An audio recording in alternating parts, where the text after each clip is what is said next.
Rekan-rekan Vigor, saya Anne Gracia. Saya ingin bercerita tentang kata Vigor. Kata ini saya pilih pada waktu saya mencari apa yang bisa mewakili ide, pikiran, dan menjadi visi buat saya. Saya sering bicara soal ketangguhan, resilience, sebagai bagian dinamis kemampuan berpikir, fungsi eksekutif pada neuroscience terapan.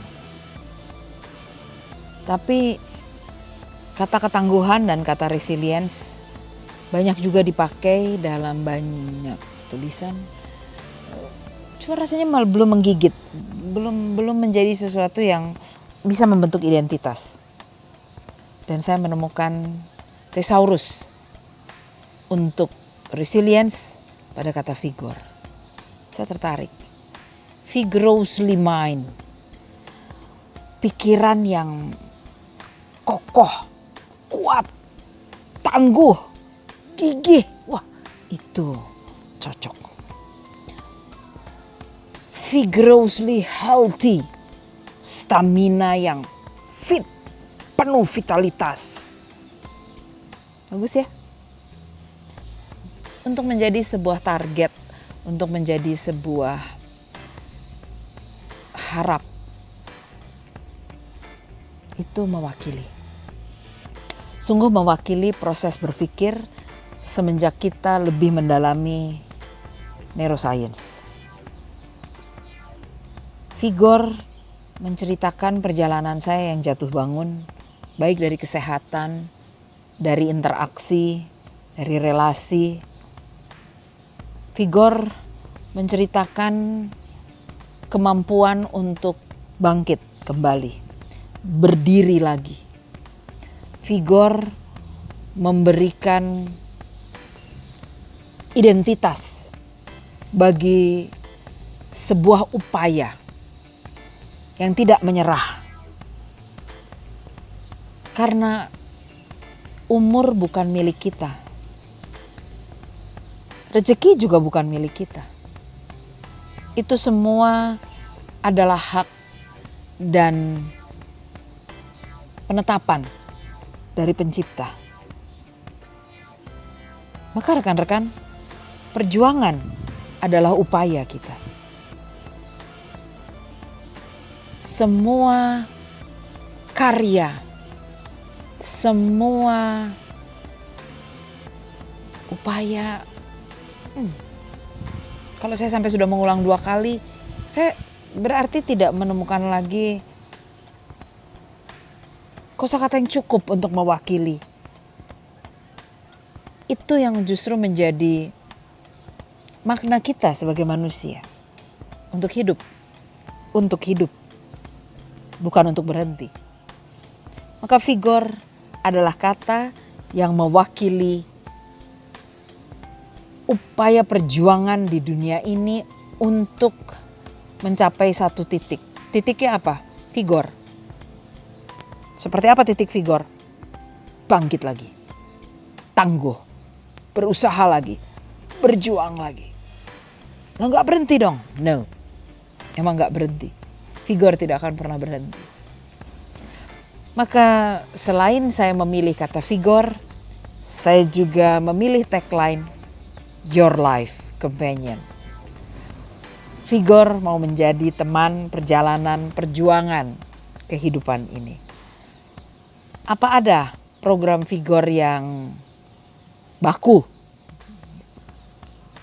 Program yang cocok untuk sebuah situasi, ya. Tetapi tidak bisa dengan semena-mena dipakai, ditempatkan begitu saja dalam setiap kondisi dan pada semua orang.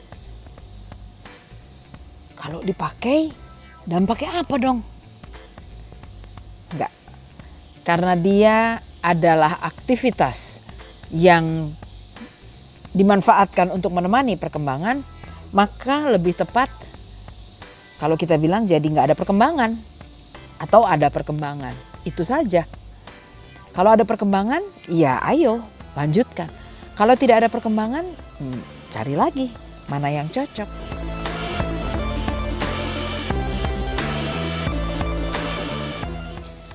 Nah, apa kegiatan yang dikembangkan dalam Vigor? Kegiatan yang dikembangkan dalam Vigor adalah kegiatan yang punya tujuan untuk kita sebagai manusia bisa melewati fase. Dan keunikannya adalah fase itu ada urutannya.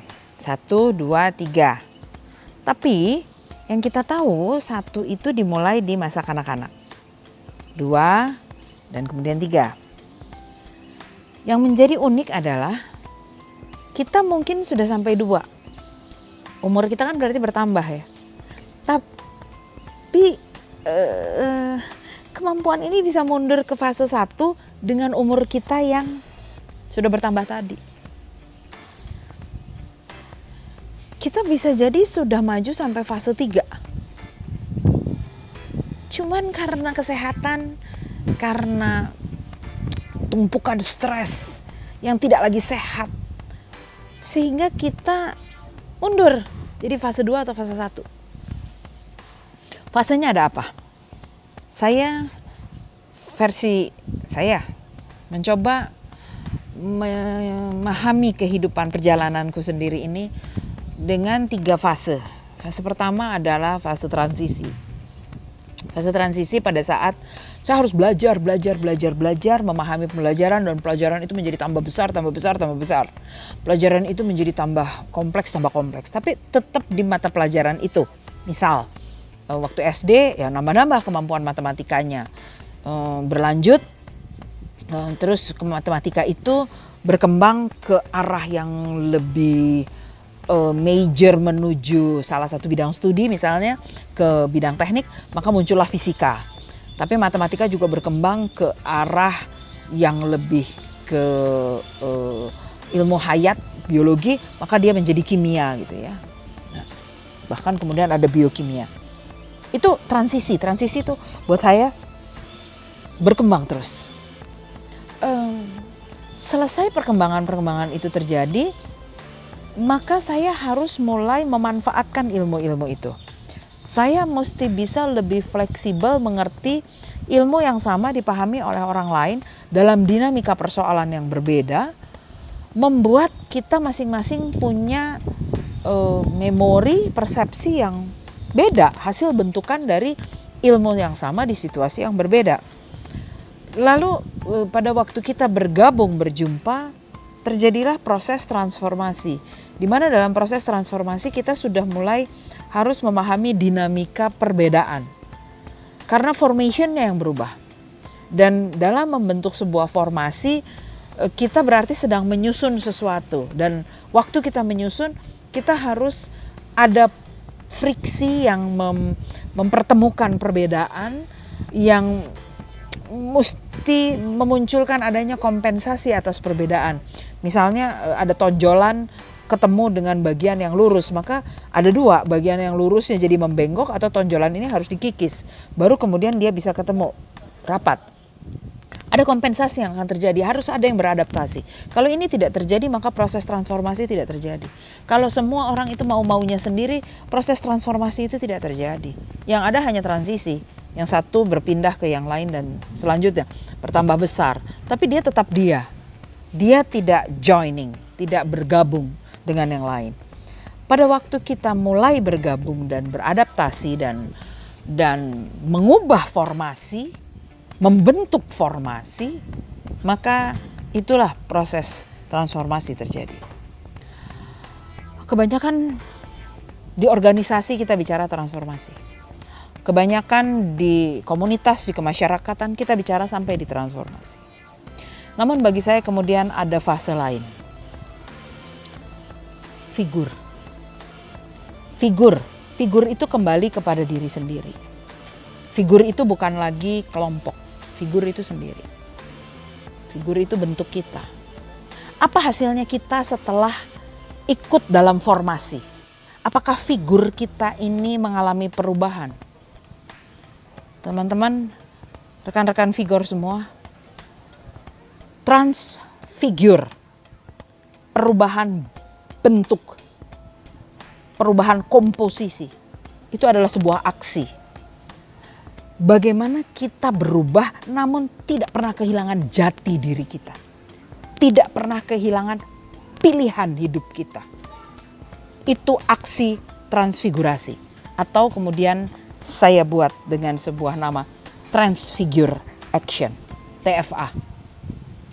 Transfigure action berarti ada sebuah aksi yang harus selalu diupayakan secara mandiri untuk mampu mengubah format tapi tidak kehilangan jati diri. Itu butuh ketangguhan.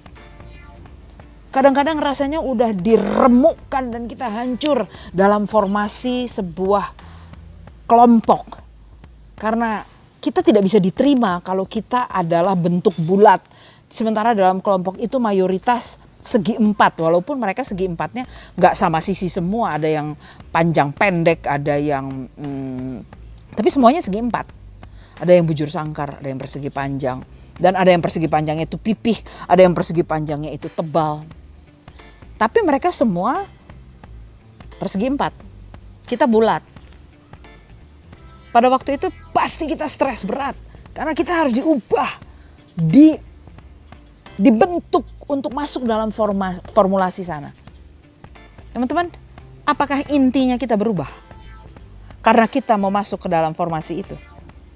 Jika Anda berhasil berada dalam kondisi inti yang tetap sama dengan formasi yang berbeda, dan kemudian nanti kita bisa kembali lagi ke figur kita sendiri, itu transfigure action. Perjuangan itu yang ada dalam perjalanan hidup. Siapa kita? Siapa Anda dan siapa saya? Kita adalah kita. Anda adalah Anda dan saya adalah saya. Apa yang diubah? Yang diubah adalah interaksinya. Yang diubah adalah keseimbangan yang saling menyesuaikan. Yang diubah adalah pencapaian titik temu untuk win-win solutionnya. Tapi bukan mengubah jati diri. Kemampuan untuk tetap figure in mind. Untuk tetap gigih, tangguh. Wow. Buat saya itu adalah perjuangan yang belum berhenti, belum selesai. Mungkin buat Anda juga. Rekan-rekan, ada banyak fase pematangan kerja otak. Apakah Anda, saya, sanggup berkarya, memberi makna kepada dunia sekitar kita untuk menjadi catatan pada saat kita kembali kepada pencipta kita? Saya yakin kita semua punya tujuan hidup. Saya yakin kita semua punya iman. Tapi satu hal, rekan-rekan, be figure. Kuatlah, tangguhlah, berimanlah, dan teruslah berkarya. Sakit itu hanya bagian ketidakseimbangan. Gagal itu hanya bagian belajar. Takut adalah bagian untuk mawas diri. Tegang adalah sinyal untuk istirahat mencapai keseimbangan. Just be figure. Bersama figure menuju aksi yang berubah dalam kemantapan jati diri, identitas, transfigure action. Kita saling mendampingi. So figure your life companion.